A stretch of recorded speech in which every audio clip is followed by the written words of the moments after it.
almost as paramount as the collections themselves. Conversations surrounding inclusivity, as related to race, gender, age, abilities, and size, have overwhelmed the Fashion Week conversations.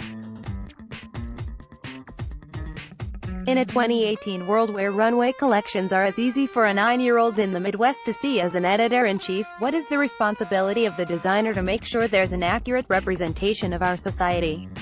Who's to say what's enough diversity? And if it's not done in a genuine way, does it even count?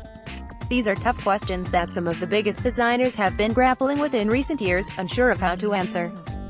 How can we be politically correct without sacrificing our art? But the up-and-comers, to them, the subject of inclusivity is par for the course.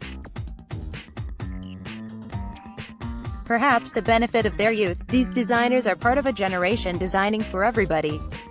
Or at least trying to. In tandem with the 2018 CFDA Fashion Awards, we reached out to each one of the Swarovski Award for Emergent Talent nominees to ask how inclusivity plays a role in their brand. And while few directly mention size diversity, an area that clearly needs significantly more attention, it's clear to see that these designers are thinking of inclusivity in a big way.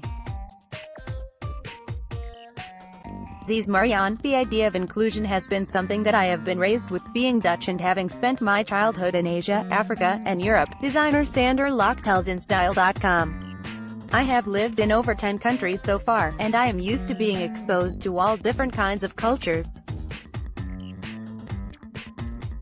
We are a really diverse group of people here at Says Marianne, with over 25 nationalities represented in our company. We also communicated inclusion through the Fall 2017 campaign, which featured a cast of 12 men and women from all different ages and nationalities, ranging from 8 to 65 years old. Paramount. Inclusion is one of the values on which the company stands. Our Fall 2018 runway show was called American, also in homage to the often underrepresented Black cowboy and other African Americans. Brock collection. The thing we think about when we design is every woman, every body, every age, Laura and Chris Brock say.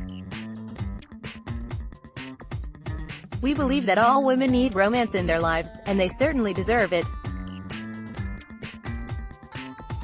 When we develop a collection, it's most important to us that any women can walk into the room and gravitate towards a dress, or a pair of jeans, an evening gown, or an irresistible cashmere knit and feel an emotional connection to it. Brother Bellies, my brand was birthed through the need to include people in the fashion conversation, which has historically marginalized them, designer Aurora James says.